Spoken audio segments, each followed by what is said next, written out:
Bueno, señores, debo confesar que ayer en la tarde, cuando se salió el humo blanco, ¿no? La fumata blanca en el Vaticano, pues me sentí contento, ¿no? Y salí, prendí la televisión.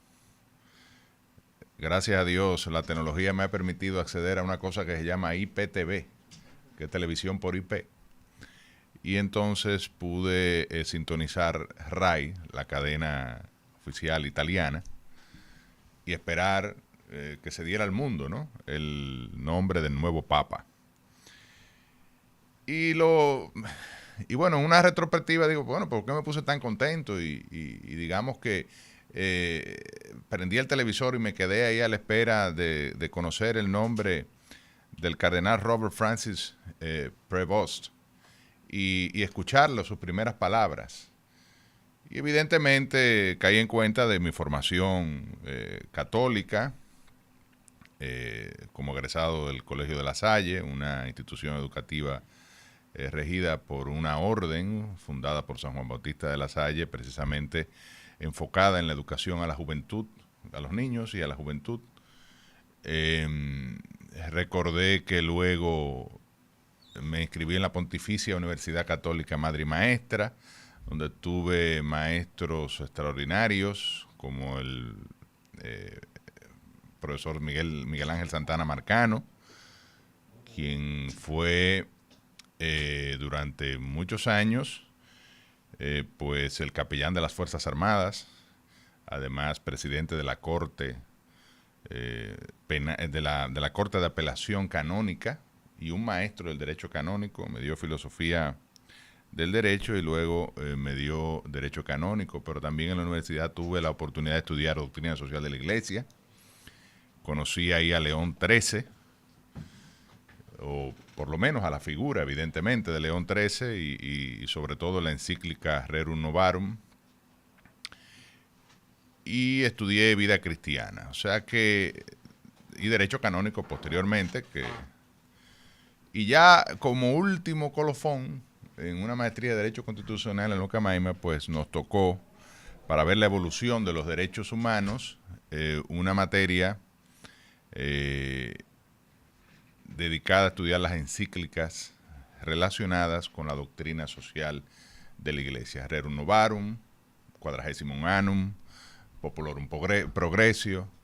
Es decir, la Iglesia Católica ha tenido en mi vida una presencia importante. Quizá no he sido el militante católico que pude haber sido, pero agradezco a la Iglesia los valores que me he inculcado, sobre todo la concepción de la familia, el valor del amor, de la solidaridad. Y desde esta perspectiva entiendo por qué me impactó tanto el día de ayer la noticia de la elección del nuevo jerarca de la Iglesia, del sucesor de Pedro, en esta institución que ya cumple cerca de 2000 años, ¿no?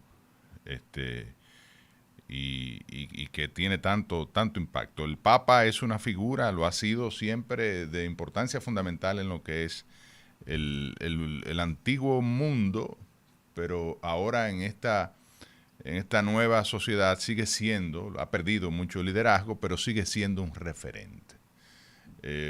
Con mucha influencia, ahora que vivimos en la época de la tecnología y de los influencers, el Papa es un influencer desde hace siglos, con un verdadero poder, no solo el poder que se le atribuye, ¿no? de vicario de Cristo en la tierra, pero también un verdadero poder político, porque los distintos mandatarios del mundo pues acuden al Vaticano en reconocimiento a la influencia que tiene el Papa en los más de 1.200 y tantos, 1.300 millones de feligreses que hay alrededor de las distintas iglesias congregadas en la religión católica en el mundo. Ya Rafi más temprano pudo dar una pequeña mirada a las distintas manifestaciones de la Iglesia Católica que existen en el globo terráqueo. Entonces, Yo quiero un poco dedicar este comentario a León XIV, evidentemente. Ayer me senté, hice una pequeña investigación que quiero compartir con ustedes. Iniciar con quién es León XIV, los que no han podido todavía tener una aproximación a la vida del Papa. Nació en Chicago, es el número 267 en el trono de San Pedro. Comenzó su camino en el 1977 cuando ingresó al noviciado de la Orden de San Agustín de Hipona, una figura, uno de los sabios de la iglesia y que le dio un contenido teológico doctrinal, ¿no?, a la iglesia católica. De hecho, es el patrón, por si no muchos no lo saben, de los bibliotecarios, y tiene obras muy importantes, las más conocidas, Confesiones y Ciudad de Dios. Emitió, entró a la orden de San Agustín y tomó votos solemnes el Papa León XIV, cardenal Robert Francis Prevost, en el año 1981. Se formó en teología en el Catholic Theological Union, quizá mi amigo Aníbal lo pronuncia mejor, de su ciudad natal, y luego fue enviado a Roma, donde estudió Derecho Canónico en la Pontificia Universidad de Santo Tomás de Aquino, donde se licenció en doctor en Ciencias Teológicas. Luego pasa al Perú. De ahí ese vínculo, ¿no?, con América Latina que se ha resaltado tanto, porque se pasó más de 20 años en labor sacerdotal en Perú. Primero llega en 1985 como parte de como misionero agustiniano. 3 años después se instaló en Trujillo, donde dirigió el seminario y ocupó cargos como vicario judicial y maestro de profesos. Su vínculo con la formación del clero fue constante durante 10 años. En el 2014 fue nombrado administrador apostólico de la diócesis de Chiclayo y luego obispo, naturalizándose de ciudadano peruano, porque el concordato entre Perú y la Santa Sede obliga a que los obispos sean de nacionalidad peruana. En el 2018 al 2023 fue vicepresidente segundo de la Conferencia Episcopal Peruana. Asumió la administración apostólica del Callao del 20 al 21. Conoció a Francisco en Buenos Aires y se hicieron muy amigos. Entre el 2019 y el 2020 fue convocado a Roma como miembro de la Congregación para el Clero y la Congregación para los Obispos. En el año 2023 es designado cardenal y prefecto del Dicasterio de los Obispos, que es el departamento que dirige la designación de los jerarcas católicos en el mundo y administra los asuntos con los obispos. Presidió también el CELAM, que es la Conferencia Episcopal para América Latina. Participó de 7 dicasterios más, además de la Comisión para el Gobierno del Estado del Vaticano. ¿Cuáles son los rasgos principales de este nuevo Papa? Reformador, o sea, se espera que León XIV continúe la labor reformadora que inició Francisco en la Iglesia Católica para acercarla más a la gente, para hacer una iglesia más humana. Como ustedes saben, la iglesia venía de una crisis que explotó en manos de Benedicto XVI, motivada por muchos escándalos, sobre todo el tema de los escándalos sexuales en la iglesia, escándalos financieros, y la iglesia ya venía incluso perdiendo feligresía a nivel mundial, y ahí se produce la renuncia de Benedicto XVI, un papa conservador, y se inicia esta ola reformadora encabezada por Francisco y que se espera que en manos de León XIV pues continúe. Sin embargo, una figura de equilibrio, porque es abierto al diálogo y se ve, como lo decía el padre Cecilio, un puente entre los conservadores y los reformadores.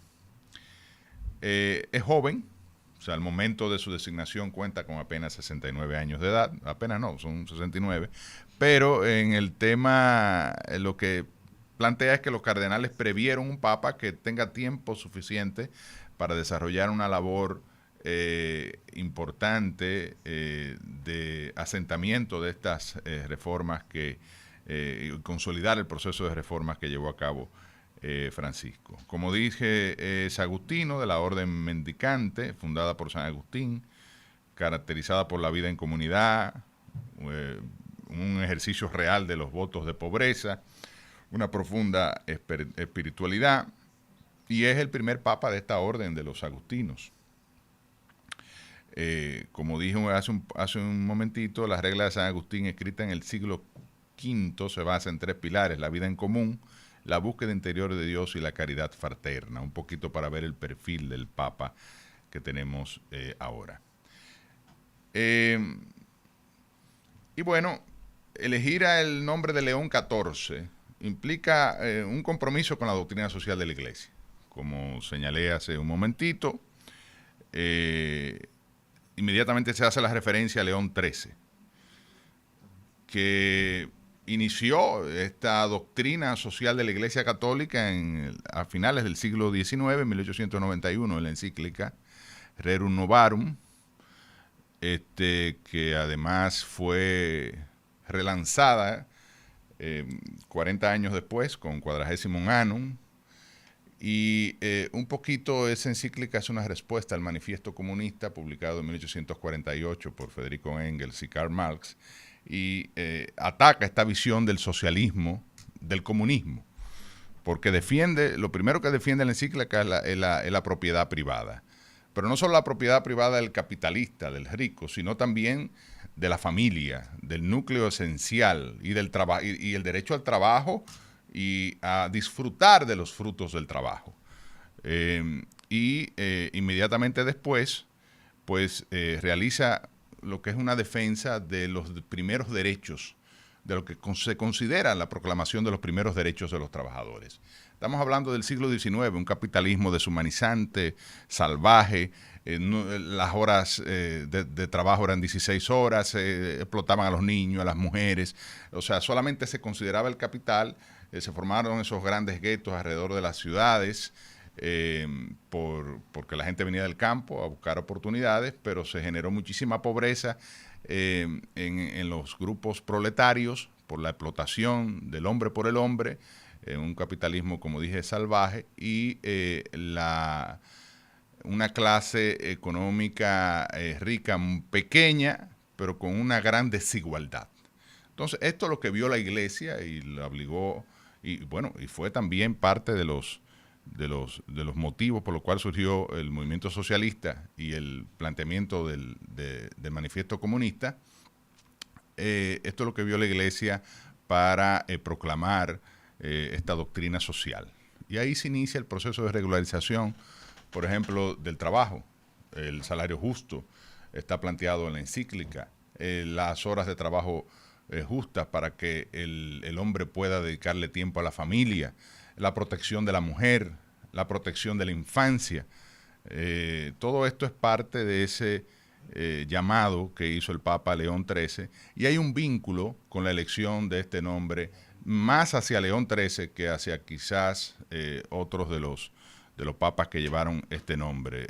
Yo creo que el Papa quiso de alguna manera proyectar esa cara social de la Iglesia, que siempre tiene que estar presente y que va a ser una gran parte de su papado, sobre todo un hombre que viene de la orden de los agustinos, con votos de pobreza muy arraigados y con una gran impronta de servicio a los pobres y a los más necesitados.